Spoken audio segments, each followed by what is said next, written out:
We're going to have a talk first of all, show a couple of PowerPoint presentations, and then we will have morning tea, and then we'll do a walk around the site where we can explain everything to you, what's happening on site. My name is Pastor Rod Holt. I'm the senior pastor at Coolum Christian Family Church here. I've been in this church for 30 plus years, been in the senior role for 2 years, and I just want to introduce some of the team that have been with us from the beginning. Is Steve Brasington from Pure Pro, Jeff Kiley Landscaping, who's been here from the very beginning, and Peter representing Argo, the architects which have been with us since the conception of this complex and this site. We also have Terry Hornby, who's the principal at the college. He's in and out. We have Annie Nolan from Cleantech Industries and Diane from Cleantech Industries and Chris Guthrie from Sunshine Coast Council. And we have a myriad of helpers from the college. So how about we give those kids a bit of, if you've been directed and offered help in some way, they've been a fantastic, fantastic crew. Just to give you a bit of a heads up, that is a program within the college where the kids have like an internship within the office at the school. So this is normal for them, that they actually are helpers around the school and involved in programs and actually in the running of the office up there. So they do a fantastic job. So thank you, kids. You might be wondering what the push bikes are at the back there.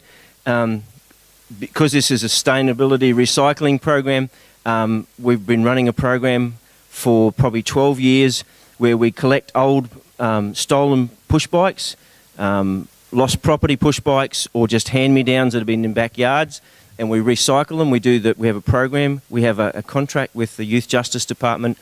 We run a program with the school kids here and students from Coolum High.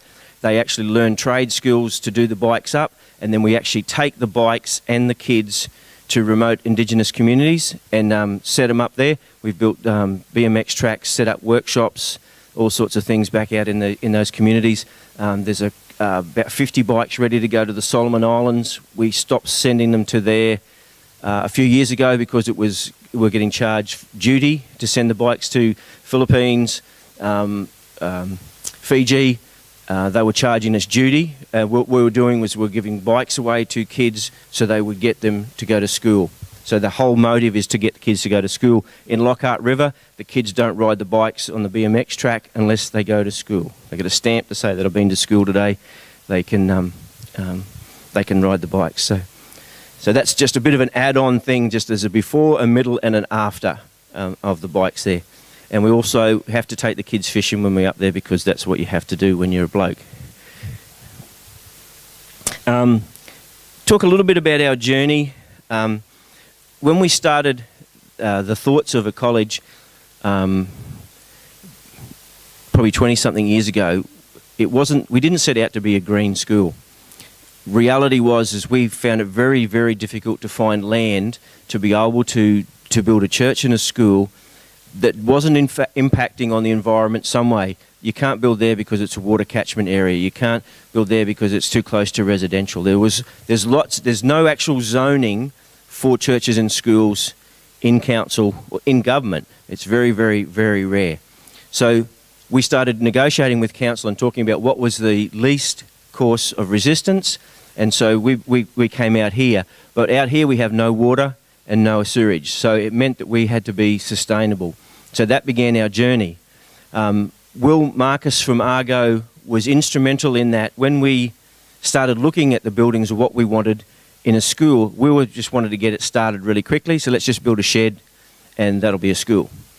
And he's going, no. So he stopped, and we thought, we got 17.5 acres, and we went through a process of master planning the whole site.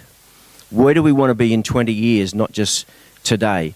And so the designs of the buildings are starting to come into play now. 11, 12 years into the construction on site is the lack of maintenance, or the low maintenance that we have in the building designs. And we want to thank Argo for that. He helped us. We are a group of local young families who were sending their kids to Christian education on a bus for an hour. And there was nothing in Coolum for our kids. They had to go an hour away minimum to get to a Christian school. So we needed to set something up in our area. So the buildings became a lot different to what we had in mind. But like I said, that really encourages us to think bigger than just the here and the now and the future. And so one of the displays over there is the master plan of the site, which shows you the scale of the facilities when it will be completed. In this process, we've had to learn some creative ways of doing things. We had a quote for over $1 million to build the oval in earthworks. But you know what? I don't know if you believe in God, but God works in mysterious ways. And we had approached by an earth-moving company to buy our rock that we had to get rid of in lieu of, hey, we got all this dirt, do you want that? So he paid them for the machinery, got rid of the rock, dug it all out, sold that to do a job, and bought in all the fill for free. So then we just had to I think it ended up costing us $300,000 instead of $1 million. Steve was a project manager for up until a couple of years ago for the whole site from the very beginning. So he has a good handle on the site as well. So it's been amazing how we've been able to achieve a lot in a short period of time with just incredible people and looking out for us. The students here don't just come to college, they don't just come to school. This is normal for them. There's not many kids these days grow up with just having tank water and a thunderbox out the back. We have we are fully sustainable in our water. I've got some figures. There's about 420,000 litres of drinking water on site, arranged around different spots on the buildings. It takes 10 millimetres of rain for 10 litres of water on a square metre of roof space. We have 41,200 square metres of roof space, so 10 millimetres of rain equates to 41,200 litres of water. So we, in the time that we've been here, only once have we had to buy water because we didn't, and since then, that was in a really dry spell. We now have a pumping system between buildings that we can take water from one set of tanks to the other, so that that's not going to ever happen again. We should never need to buy water. So there's a lot of design that's gone in that is really effective for what we want to do. And Peter will talk a little bit about it, but the way the buildings are placed are not just aesthetics. They were to catch the natural breezes, and Peter will talk about some of that. The designs of the buildings for the north facing, for solar. In our master plan application to council in 2002 or whatever it was when we started this process, when I was going through it the other day, all of those things that we put in there are starting to come into play now. How we can sustain this, how we can do this, and we have approval for a 36 kilowatt solar system. We've got 24 operating right now, and another 16 will go on very shortly. So all these things are starting to come into play that we talked about before we even had any buildings on site. And one of the other obstacles that we had to overcome is because we have such a huge area of buildings is firefighting capability. And so when we built the church auditorium, underneath this building is a 288,000 litre double tank and a diesel firefighting pump system out there which services the ring main, fire main. And also there's provision for gravity feed for the rural fire brigade to come here if there's a fire in the vicinity. They have smaller capacities, they use different size hoses. So we've set the whole system up so that they can plug in down in the car park and get water to fight a fire somewhere else. And so we've thought long and hard about how we can. We don't want to be a burden on the community. We want to be a blessing to the community. And so I think some of our measures of design, this building, the shape of it, acoustically, The walls are not just architectural, that's acoustic purposes. The blankets in the ceiling are acoustic blankets to give us a great sound, because, our organ player really likes to have good music. No, we just really love our sound, and we love to have good quality sound. I want to personally say thank you to Steve and to Jeff and for Mark and Argo especially as well, for their input over many, many years. And I think this is to the credit of what we have here, is we've got people who have been committed to here, local people, local businesses, local people who live here who are sowing into something for the future for these kids.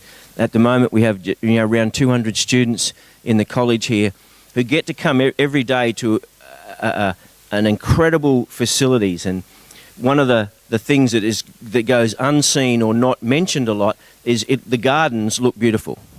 Okay, it's been a very, very dry spell, but the gardens are still looking great. And Jeff Kiley Landscaping designed, the designs are purpose. They're not just pretty.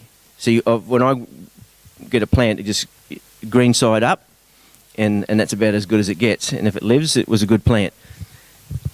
But all the road, because we have bitumen roads up the top, you notice at the top there's no curb and channeling. All the water runs across the road, across the footpath, through Lamandras, down through more Lamandras into a Merry River bed channels that run throughout the school property. So when it rains, all the water goes through there, and all the water is filtered, and it goes around, meanders around the place, and ends up in a sediment pond down the bottom here. So the water is filtered, and any oil or any contaminants are trapped there before they go down across the road and then down out to the Murchie River. So that it's been, but it looks great, but it's very practical. And sometimes we just see things and see it for what it is. They're nice looking buildings, but they're so purpose built. And some of those details the guys will talk about shortly. On this journey, 12 years in, we've had to tweak things along the way, but we've got a master plan and we're sticking to it, and we're working our way through those things, and it's just an incredible journey. And I love seeing the kids come out here every day and enjoying this stuff. We take for granted what we have. This is normal for us, and so it wasn't until Chris actually said something about that, why don't we do something like this, that we actually realised we really have got something very special here.